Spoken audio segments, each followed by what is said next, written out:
Vous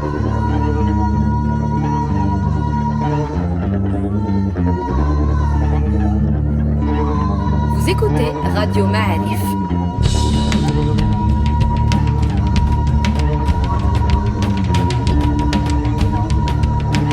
Le podcast Histoire.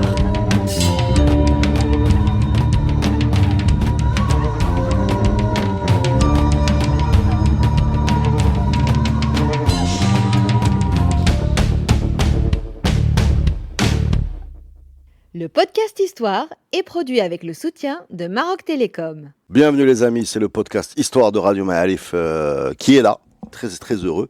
Sans la moindre surprise, nous allons vous présenter notre intervenant, la star de Radio Ma'arif, Moustapha Kadeli. Salut. Bonjour, star ou pas star, non, c'est le devoir. Revenu de vacances, Oui. souple, bronzé. Oui. Pas du tout. Qui fait pas du tout. Pas du tout, j'ai pas mis le pied à la mer un jour. D'accord, mais il y a du soleil en montagne, je crois. Oui. Voilà. Donc tu peux bronzer en montagne. Tout à fait. Voilà. Comment ça va? Ça va, ça roule, bon, c'est, comment dirais-je, ça bouge. Tant que ça bouge, tant que c'est pas stagnant, ça donne des bonnes odeurs. Bon. On est très très heureux de reprendre les podcasts Histoire.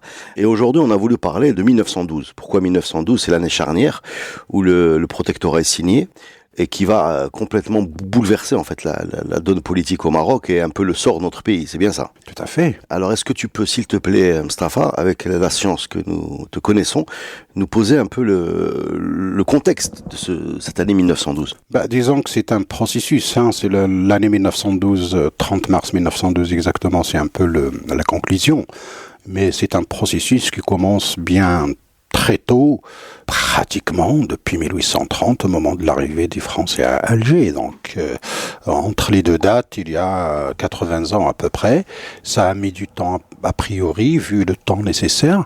Mais le processus commence réellement avec la défaite d'Isly, puis plus tard, comme on l'avait dit, la défaite de la guerre de Tétouan, les conditions imposées par les Espagnols, et puis tout le processus de négociation qui a suivi entre les Français, les Espagnols, les Anglais, les Allemands, les Portugais, bref, ce qu'on appelait un peu les Russes, les Italiens. Les Russes avaient des vues aussi sur... Tout le monde était là, oui, tout le monde était là, les Austro-Hongrois également, ils étaient aussi dans la scène, paraît-il même, ils ont failli à un moment acheter le Via Cisneros aux Espagnols qui voulaient leur proposer de vendre la concession maritime qu'ils avaient à Dakhla, qu'ils avaient occupée à la veille du congrès de Berlin.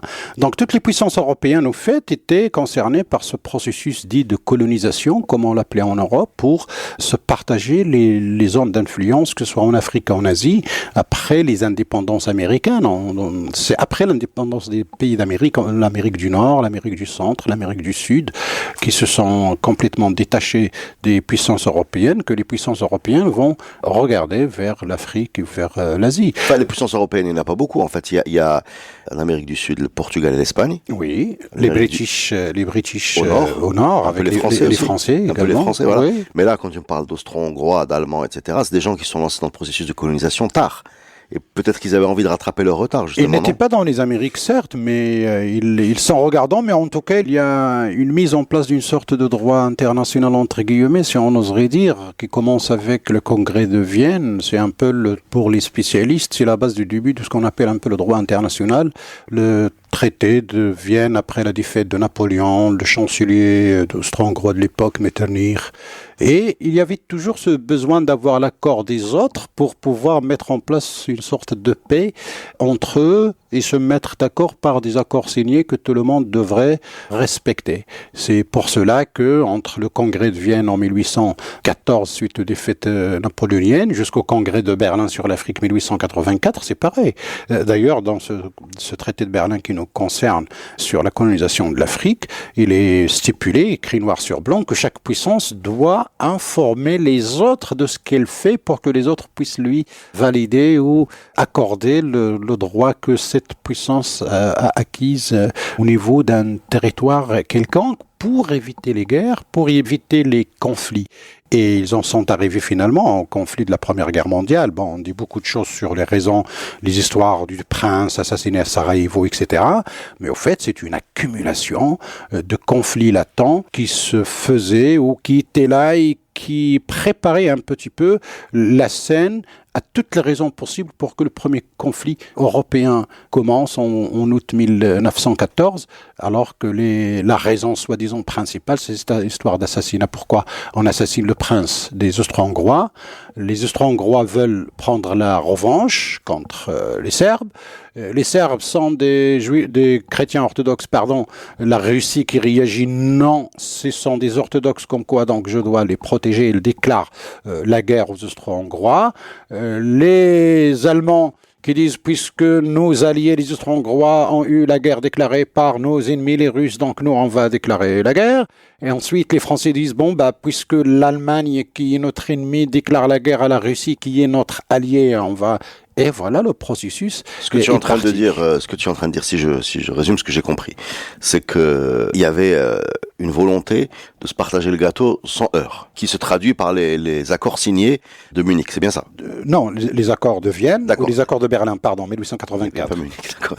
D'accord. Donc il y a une volonté donc de se partager le gâteau sans se taper dessus. Exact. Voilà. Et en même temps, il y a quand même parmi les raisons de la Première Guerre mondiale beaucoup de tensions liées aux appétits coloniaux des uns et des autres qui vont... On avait déjà vu que ça a failli commencer à Agadir. En 1905. 1911. 1911. 1905, c'est la visite du Kaiser. C'est ça. 1911, c'est l'arrivée du cuirassé. Absolument. À Agadir, quand les Français sont arrivés à Fès, les Espagnols sont arrivés à l'Arèche et à Qasr el-Kbir, et les Allemands ont dit, nous aussi, regardez, l'Arèche, Casablanca, Fès, l'Arèche, Qasr el-Kbir, et les Allemands qui arrivent à Agadir pour dire, tout ce qui est en face d'Agadir est à nous aussi. Là, alors, commence la négociation. Cette histoire de prendre un port pour avoir le droit, selon les accords, de rentrer dans l'arrière-pays, c'est ce qui explique un peu la carte de l'Afrique de l'Ouest, qui est faite comme ça de couloirs.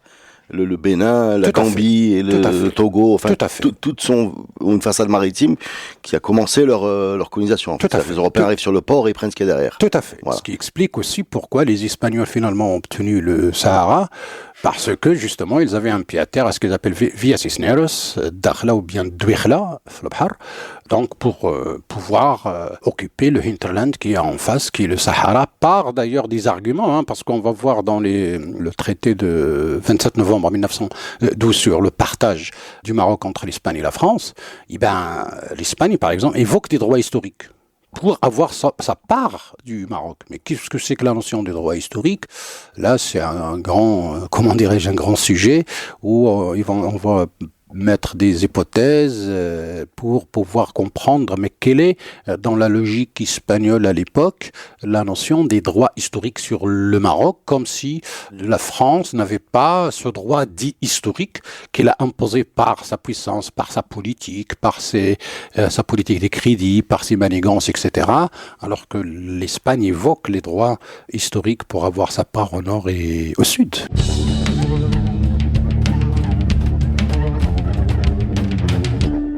Si on se met dans le référentiel de l'époque, l'histoire de la France au Maghreb commence en 1830. Oui.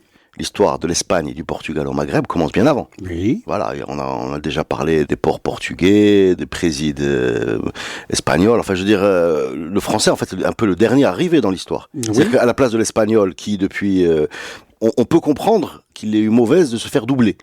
On a un changement de puissance. Les deux puissances coloniales qui étaient l'Espagne, le Portugal et l'Angleterre, qui étaient des puissances coloniales au niveau des Amériques, et on voit que là, au niveau de l'Afrique coloniale, les rapports changent. L'Angleterre garde sa position, la France est une puissance émergente, on revient à la révolution industrielle et les pays qui ont... L'Espagne et le Portugal chutent. Non, ils ont chuté justement parce qu'ils n'ont pas la révolution industrielle, ils ont suivi, et ils deviennent même des puissances, faibles, rappelant que le congrès de Berlin à l'origine, c'est le Portugal qui demande une réunion parce qu'apparemment, il n'avait plus la puissance de défendre ses positions.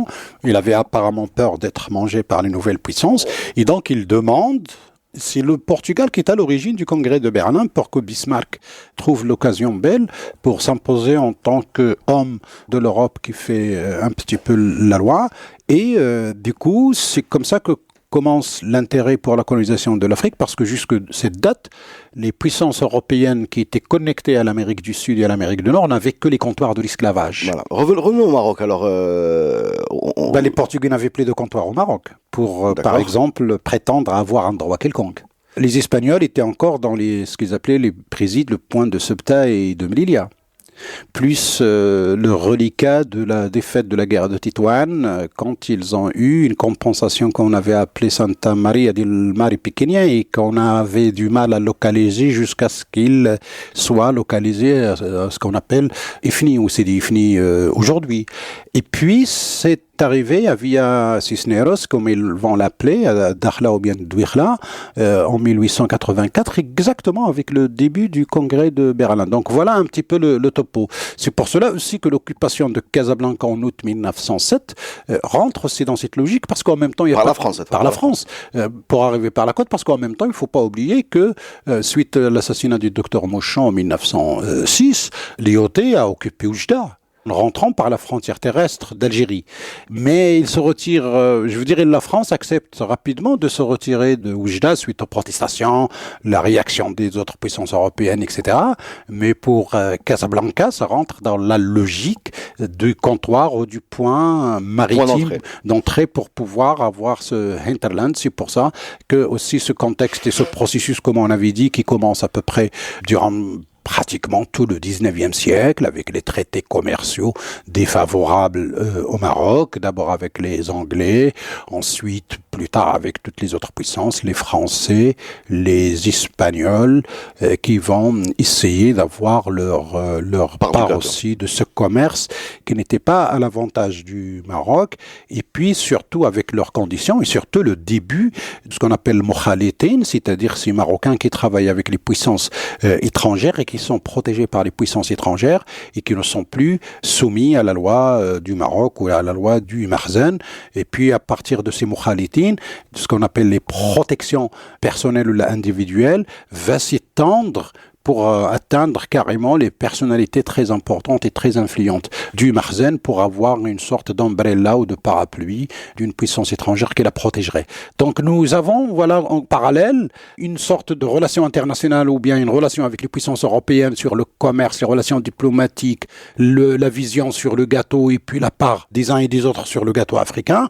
Et en même temps, ce Maroc qui est là, un État, il existe, reconnu comme tel, on reçoit ses ambassades, on lui envoie des ambassades, et puis jusqu'à un moment donné, on l'a surnommé d'ailleurs l'homme malade de l'Occident. On parlait de l'homme malade de l'Orient qui était l'Empire ottoman, et on a commencé à parler de l'homme malade de l'Occident qui était le Maroc, c'est-à-dire ce pays qui était en train de vivre en quelque sorte ses dernières heures d'indépendance, vu son incapacité à faire front face aux puissances étrangères, et en même temps, au niveau interne, il y avait en quelque sorte des crises politiques, économiques successives qui ont fait que le Maroc était devenu comme une sorte de fruit mûr pour que les puissances européennes puissent s'en emparer, alors que quand même il a réussi à défendre son intégrité, son indépendance jusqu'à un moment donné. Mais ce système de grignotage par les puissances étrangères, les Espagnols et les Français,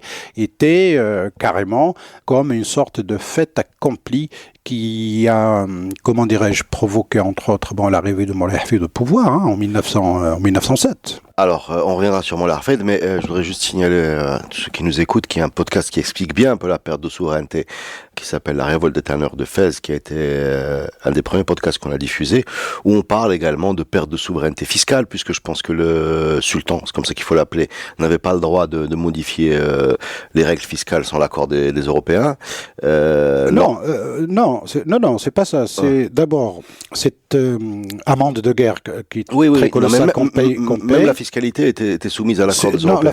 Peut-être celle des ports ou ce qu'on appelle tachir, c'est-à-dire les droits de douane. Sur les droits de douane. Mais sur les droits de douane. Sur le plan de la fiscalité interne, non. Je veux dire, il n'y a pas de problème. Sauf que là, justement, c'est une histoire d'augmentation de taxes des tanneurs qui sont un peu la colonne vertébrale de l'économie de l'industrie de Fès et de son économie, justement, et qui a provoqué ce problème avec un sultan puissant, mais en même temps c'était un petit peu l'indice du début d'une crise, parce que ce ne sont pas que les tanneurs qui vont avoir une augmentation de ces taxes qu'ils vont finir par accepter de force, mais c'est aussi les tribus qui vont commencer à payer des taxes supplémentaires par rapport à ce qu'ils avaient le droit de payer auparavant, et c'est le début d'une crise interne, parce que, comme on disait, on faisait saigner le Bernus plus qu'il faut, donc du coup, oui, les prémices de la crise interne commencent par cet indice de la révolte des tanneurs, et puis la révolte des tribus que les écrits de l'époque coloniale vont appeler Siba, alors que, si je veux dire, Siba, c'est un terme tellement vague qu'on lui donne pas de contenu précis, mais la première Siba de l'histoire, en tout cas du 19e siècle, commence avec cette révolte des tanneurs de la ville de Fès. Siba moderne. Enfin, laissons les tanneurs de côté, je rebondis sur ta dernière intervention. Donc, si j'ai bien compris, pression fiscale, endettement, des accords commerciaux qui sont un peu... on nous tord le bras. J'ai cru comprendre qu'il s'était même trouvé une obligation d'ouvrir les frontières aux produits manufacturés européens. Bien sûr. Contre lesquels les produits marocains ne pouvaient pas trop rivaliser. Non, non, il n'y a pas que ça. Par exemple, on va avoir le thé, le sucre, le café et le melf. Le melf, ce tissu de mode que les gens vont commencer à s'arracher. Il faut être très riche pour s'habiller le melf. C'est le début un petit peu des objets modernes qui coûtent très cher. Il n'y a que l'élite, bien sûr, qui est concernée par ce commerce, mais c'est là qu'on voit ce qu'on appelle aujourd'hui le terme devise, où partent les devises: sucre, thé, café et melf.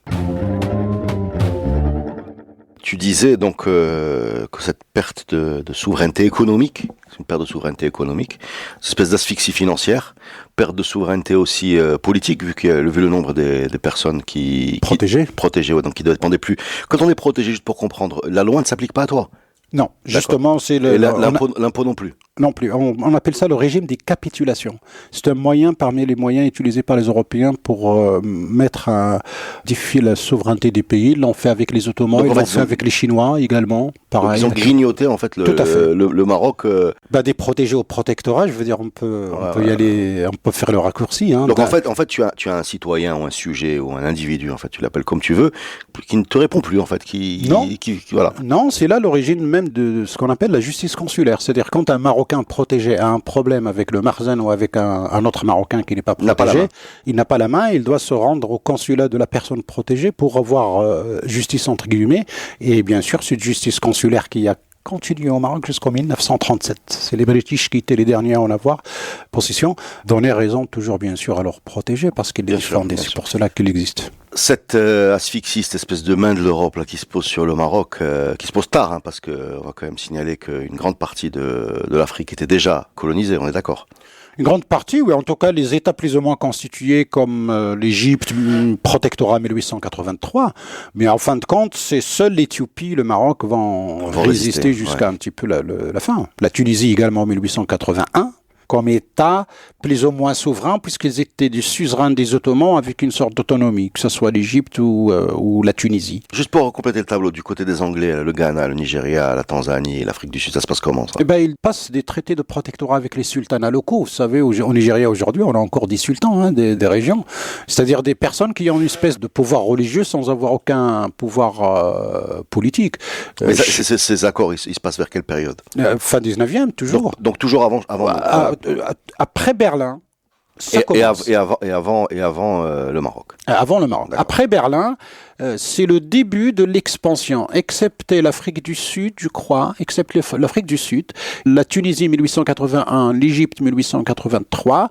Après Berlin, c'est-à-dire après février 1885, c'est là le début de l'expansion à l'intérieur des terres. D'accord. Jusqu'à cette date, excepte la Tunisie, l'Algérie, l'Égypte, l'Afrique du Sud, tout le reste était encore des présences dans les comptoirs, le commerce des armes aussi, qui commence à rentrer très très très bien. Et puis à partir de ce moment-là, les puissances commencent à grignoter les territoires et à envoyer leurs explorateurs. Alors ce qui nous concerne par exemple, Tombouctou, 1893, l'arrivée à Tombouctou, c'est la faillite de Souera.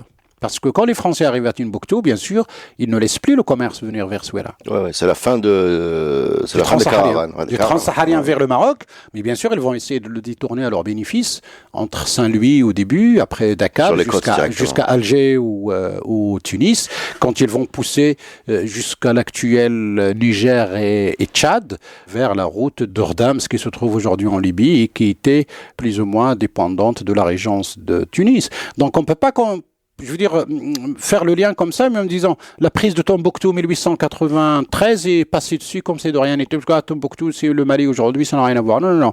C'est toujours le lien et c'est l'asphyxie. Alors entre la dette, l'amende de guerre, l'augmentation des taxes, deux amendes de guerre, la France avec Isli et l'Espagne. Là, pour le cas de la France, il n'y a pas d'amende de guerre. D'accord, donc l'Espagne. L'Espagne, surtout, la dette anglaise pour payer cette amende de guerre. Donc, l'augmentation des taxes et le début de la CIBA a commencé par les tanneurs et les tribus par la suite. Nous sommes dans la période de Hassan Ier. La souveraineté de Qaada, les taxes douanières au niveau des ports vers l'import ou l'export. Et puis, la fermeture du robinet de commerce transsaharien qui venait de côté Timbuktu, Tindouf vers le port d'Essaouira, je veux dire, en 1893, c'est-à-dire l'année suivante, 1894, quand le commerce va s'arrêter au niveau du port de Essaouira, il va devenir pratiquement minime puisque le transsaharien n'arrive plus, à part quelques petits produits qu'on exportait et beaucoup de produits qu'on importait, comme on disait, le sucre, le thé, le café, le milf, surtout, ainsi de suite. Voilà, alors... On est également au moment où Hassan Ier meurt, Moulay Abdelaziz arrive au pouvoir, avec toutes les histoires qu'on connaît sur lui. D'abord, il était encore très jeune, Ahmed qui s'accapare le pouvoir, et puis tout le processus qui va venir avec, l'empereur allemand qui va venir, les accords que les uns et les autres vont passer entre eux, par exemple, à partir de 1900. Jusqu'en 1900, les Britanniques soutenaient encore l'indépendance du Maroc, parce qu'ils avaient un bon traité commercial, ils avaient un peu la main sur le Maroc. Mais suite à la crise du Soudan britannique, qu'on appelle aujourd'hui le Soudan, ou ce qu'on appelait à l'époque le Soudan anglo-égyptien, parce que les Français le voulaient également, ce qu'on appelle la crise de Fachouda en histoire, quand les Français et les Britanniques se sont trouvés nez à nez au Nil, dans l'actuel Soudan. Et donc, chacun le voulait à lui-même. Les Français sont venus par la côte ouest, par le Gabon, pour arriver jusque là-bas. Les Anglais sont arrivés par le Nil, par le nord. Et puis, finalement, Paris et Londres se sont arrangés pour que le Soudan soit britannique. Et c'est là que la France a obtenu des Britanniques l'accord sur les droits de la France sur le Maroc et que la Grande-Bretagne va lever la main, si j'ose dire, sur le Maroc, tout en incrustant l'Espagne, en disant à la France, OK, je laisse... L'Angleterre pousse l'Espagne. Absolument. Pour affaiblir la France. Il lâche le Maroc pour avoir le Soudan, mais il pousse l'Espagne pour pas que la France prenne tout, c'est ça? Oui, et puis il y a derrière toujours, comment dirais-je, des intérêts stratégiques. C'est pas pour les bouser des Espagnols que les Britanniques ont poussé les Espagnols à obtenir leur part du Maroc, que ce soit au nord ou au sud, puisque chacun rêvait de sa continuité territoriale. Alexandrie, le Cap pour les British. Et Tanger-Abidjan pour les Français, et Tanger-Bézert ou la Benzert de Tunisie pour les Français, ce qui n'arrangeait pas de toute façon le point de vue britannique à l'époque, et c'est pour cela qu'il fallait à tout prix mettre une discontinuité territoriale. Ensuite, les Britanniques, ils avaient Gibraltar en face, donc avoir l'Espagne des deux côtés, ça va. Mais avoir l'Espagne, en plus voir l'arrivée de la France dans le coin, ça va pas. Et surtout qu'ils obtiennent également que Tanger doit garder un statut à part. Donc là, on va couper la continuité territoriale des Français au niveau du Nord. Ils vont pas arriver jusqu'à la Méditerranée marocaine, primo, et secondo, même Tanger ne sera ni française ni espagnole, c'est-à-dire internationale, toujours dans le cadre des intérêts stratégiques des Britanniques qui regardaient très loin.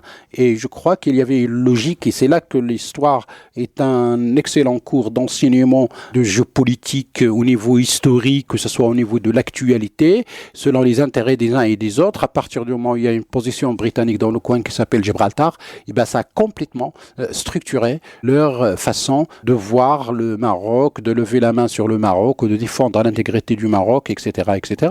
Last but not least, je veux dire, avant le débarquement américain, pendant la Deuxième Guerre mondiale au Maroc et en Algérie, le staff, l'état-major de l'armée américaine est arrivée à Gibraltar pour préparer le débarquement. C'est là qu'ils ont préparé leur coup et leur travail à proximité, si j'ose dire, bien avant le débarquement des troupes de l'opération Torche au Maroc en 1942. Cette asphyxie, cette pression sur le Maroc produit la chute de Moulay Abdelaziz. Oui. Remplacé par son frère, grand frère. Moulay Abdelhafid. Moulay Abdelhafid. Tout à fait. Qui, si on a bien compris un podcast où tu nous as décrit un peu le processus qui s'appelle, je pense, Bouhmala, le podcast, est sommé de mettre fin à ce grignotage. Et donc, c'est le sultan du djihad, en tout cas. C'est le sultan du djihad. C'est-à-dire que on justifie ce changement, c'est un coup d'État, en fait. Il prend la place de son frère.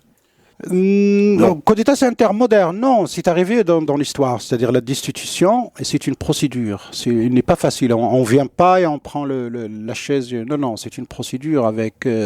Comment elle se passe, cette procédure 1907, Mais 1907, on est exactement, même pas 2 semaines après la prise de Casablanca, Moulay Hafid est intronisé à Marrakech. Je veux dire, entre le 1er août et le 10 ou 15 août 1907, Moulay Hafid est arrivé au pouvoir. Intronisé par qui? D'abord par les tribus du Sud, à Marrakech d'abord. Depuis pratiquement les tribus du Sahara de Ma'al-Aïnain, puisque Ma'al-Aïnain était une sorte de naïb du sultan depuis Hassan Ier au Sahara, jusqu'à Chenghit, depuis l'époque de Moulay Hassan Ier. Donc toutes les tribus de ce qu'on appelle le Sud, c'est-à-dire pratiquement depuis le Chenghit jusqu'à le Haus de Marrakech, en passant par l'Anti-Atlas, le Tafilet, le Souss, le Hout Atlas, etc., se réunissent avec un travail des ulama qui ont légalisé cet acte parce que il est basé sur un ensemble de reproches à Moulay Abdelaziz sur les conditions d'Al Jazeera, sur la non-réaction à l'occupation de Touat par les Français de Touat qui se trouvent aujourd'hui en Algérie. Touat était des Celtes, on lui reproche ça noir sur blanc. Et ce qu'on va encore retrouver plus tard dans la Bay'a de Fès, où il y a quand même 6 documents ou bien 6 actes écrits, notariés, qui est une sorte de procédure. Donc il y a une procédure de destitution avant la Bay'a du nouveau sultan. C'est pas qu'il est rentré de force dans le palais et prendre la place. Non. C'est pour ça que le terme coup d'État va pas bien. En fait. Non, ça colle pas du tout. C'est pas la première fois que ça arrive, mais en tout cas, ça a toujours été une procédure très complexe de remplacer un sultan par un autre. Ça arrive pas tous les jours. Par exemple, au 19e siècle, pratiquement, on n'a jamais connu de problème à ce niveau-là. On a eu des problèmes avec les successions des enfants de Moulay Ismaïl, ou là de Mansour Saadi, connu par Dahbi, etc. Mais à chaque fois, quelqu'un, même quand il prend le pouvoir par la force, il faut toujours une sorte de procédé de légalisation par la bay'a des tribus, l'enregistrement par les ulama, etc. Donc je suis en train de me dire qu'en fait, ce qui a justifié cette procédure qui a été légalisée par l'avis des ulama, c'est la non-réaction face, en gros, à l'occupation étrangère. On lui reproche 5 ou 6 points, vite, entre autres. Ouais, entre autres. D'accord. Donc Moulay Hafid prend la place de Moulay Abdelaziz. Tout à fait. Moulay Abdelaziz part. Ouais. Il part à Tanger. Voilà. Il reste à Tanger jusqu'à son décès, je crois, en 1937. D'accord. Et Moulay Hafid et Sultan al-Jihad, c'est-à-dire qu'il est tenu de faire l'inverse de ce qu'a fait son frère. Tout à fait. Donc, il commence directement, d'ailleurs, il arrive vers la Chaouia pour se battre avec les Français, avec son armée. Premier acte, il vient avec son monde qu'il a réuni à Marrakech avec leurs armées, les tribus, et il arrive à la Chaouia. Il arrive au niveau de Stat au Brachid, là où les Français étaient, je crois, au niveau de Stat. Mais là, il se trouve qu'il comprend que la puissance militaire n'est pas comparable. Tout à fait. Et donc... Tout à fait, il choisit la voie de la négociation avec les Français. Résister par les armes ne va pas être possible. Disons, il y a eu des accrochages. Et l'armée marzanienne, quand même, a été battue parce que c'est une question d'artillerie. Oui, non, mais de toute façon, on a bien expliqué la différence technologique qui avait commencé au 19e siècle, qui n'existait pas du temps de Ouad Mekhazine et compagnie, et qui s'est accentuée et qui a créé Isli, par exemple. Tout à fait. D'ailleurs, l'armée sultanienne était commandée par Souktani, je crois, si je me souviens bien, et qui a été défaite après plusieurs escarmouches. Je me souviens plus si du côté de Stat ou de Brachid entre les deux, mais en tout cas, il y a eu des accrochages entre les deux armées, il n'y avait pas photo. Et là, il y avait des modus vivendi parce que il y a une sorte de négociation, on met le statu quo et puis les militaires disent il faut voir avec Paris. Nous, on est là, on exécute, donc il faut discuter avec Paris. C'est là que commence un nouveau processus de pourparlers qui ont failli aboutir d'ailleurs sur l'évacuation de la Chaouia, la mise en place d'une armée mixte pour assurer la paix de la Chaouia. Les Français voulaient garder Casablanca et évacuer la Chaouia. Et puis finalement, c'était l'inverse, puisqu'on a envoyé une délégation dans ce sens-là, et qui vient avec une sorte de brouillon de protectorat. Mais entre-temps, la guerre contre Bouhmara continue. Bouhmara, il est là sur la scène depuis un bon moment jusqu'en 1909. Moulay Hafid est contesté lui-même. Disons qu'il dépense beaucoup d'argent en effort de guerre interne. Et puis Bouhmara a été soutenu d'une manière directe ou indirecte par les Espagnols et les Français. Il était au nord-est entre Taza et Oujda. Je dirais, il avait accès aux Espagnols et aux Français qui le soutenaient d'une manière indirecte ou directe, parce que tout ce qui pourrait participer à l'affaiblissement du Maroc de l'intérieur, pour eux, était de bon plan, puisqu'ils ont déjà eu des accords entre 1900, 1902, 1904, 1906. Il y a plein d'accords où les Français et les Espagnols, à chaque fois, renouvellent les accords précédents, toujours avec l'aval des Britanniques sur leur, droit sur le Maroc. Donc, affaiblir le front intérieur, les problèmes qui s'accumulent, les dépenses de guerre contre Bouhmara. Donc, on est en 1909, entre 1909 et 1912.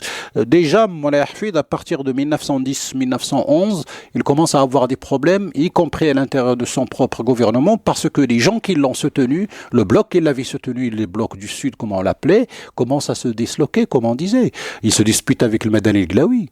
Le Madani Glaoui, qui était son grand vizir, et qui tenait un peu son fils était le ministre de la guerre, il y a quiproquo, et donc le Madani Glaoui quitte le pouvoir et revient non seulement à Marrakech, mais à Tlouet carrément. Même Marrakech, il la tenait plus parce que il s'est disputé avec le sultan. Donc on a également aussi jusqu'au niveau du sommet de l'État où beaucoup de problèmes commencent à immerger à l'intérieur de l'élite qui est restée peut-être dans une sorte de réflexe à l'ancienne de pouvoir, et peut-être qu'il n'était pas à la hauteur des défis qui s'annonçaient par rapport aux puissances étrangères qui cherchaient par tous les prétextes à s'introduire et à s'infiltrer.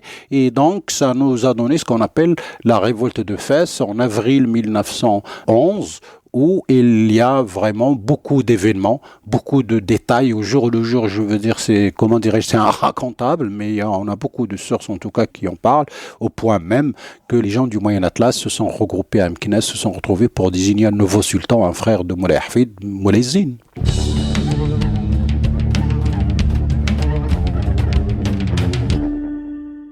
Donc on est en 1911, Moulay Hafid comprend, une fois qu'il est reine du pouvoir, comprend que toutes les raisons qu'on a données depuis le début du podcast font qu'il n'a pas vraiment le choix, qu'il a les mains liées, et qu'il va vers également une perte de souveraineté. Donc tout à fait.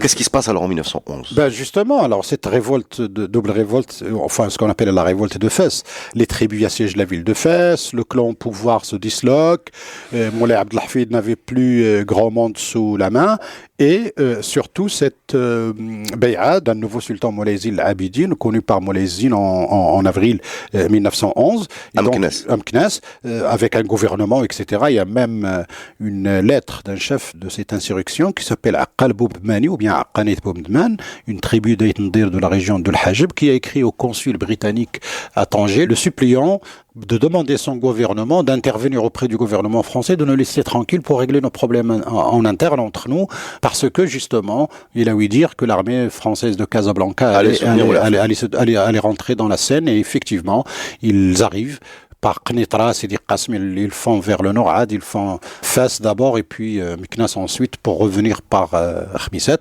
Et c'est là quand les Français, comment dirais-je, selon le traité de Berlin, ils rentrent par la côte jusqu'à la ville de Fès. On est en mai 1911. Tout de suite après, juin, les Espagnols par l'Arèche, dès qu'ils arrivent à l'Arèche, ils rentrent jusqu'à Qasr el-Kibir. Et le mois suivant, le mois de juillet, l'Allemand qui arrive à Agadir. Alors, attends. Il faut mettre des respirations, sinon on s'y retrouve pas. Moulay Zine, déjà, quel est son rapport avec Moulay Hafid ? Son frère. D'accord. Donc il faut quand même dire, juste parce qu'on a perdu un petit peu ça de vue, que Moulay Abdelaziz, qui a été le premier fils de Moulay Hassan Arégnier, est le plus jeune. Absolument, parmi une dizaine de frères. Voilà, au-dessus de lui, il y avait Moulay Hafid justement, Moulay Zine, Moulay Mohamed, qui est emprisonné d'ailleurs. Moulay Zine se fait proclamer sur le même principe qui a valu à Moulay Hafid de se faire proclamer. Exactement. C'est-à-dire que Moulay Zine est à Moulay Hafid, ce que Moulay Hafid est à Moulay Abdelaziz. Absolument. C'est-à-dire, mon frère nous emmène dans les mains de l'étranger. je vous garantis la résistance. Absolument. Voilà. Donc Absolument. c'est la même logique. Oui, oui, absolument. Justement, alors, vous savez, pour conclure un peu quand même ce chapitre, de cela, pour parler un peu de cette construction du passé. Parce que la pensée coloniale, qu'ils soient les orientalistes, les ethnographes, les militaires, les gens qui écrivaient, etc., nous ont donné une dichotomie, Marzen berbère, et le problème est clair, une confrontation entre deux blocs, ce qui est archi faux. Parce qu'on voit certains berbères, comme ils le disaient dans leur langage à l'époque, engagés pas avec le Glaoui, avec le Moulay Hafid, et puis ils se disloquent. Et nous avons un deuxième clan, celui du Moyen Atlas, qui se désengage de Moulay Hafid pour soutenir son frère Moulay Zine, toujours avoir ce symbole du pouvoir pour pouvoir continuer à mener la lutte contre l'étranger. Et je crois qu'à partir de là, on peut remettre en cause toutes les dichotomies laissées par la pensée coloniale diffusée par l'école marocaine et les intellectuels marocains et les gens qui écrivent. C'est en tout cas ce qu'on essaie de faire. On va s'arrêter là pour cette première partie de podcast et on vous retrouve la semaine prochaine pour la suite de cette 1912 qui a changé et qui a encore des impacts sur ce qu'on est aujourd'hui, hein, on est d'accord? Absolument. D'accord. La semaine prochaine les amis, merci Mustapha. Reste là, hein, tu n'es pas démobilisé. Ça marche.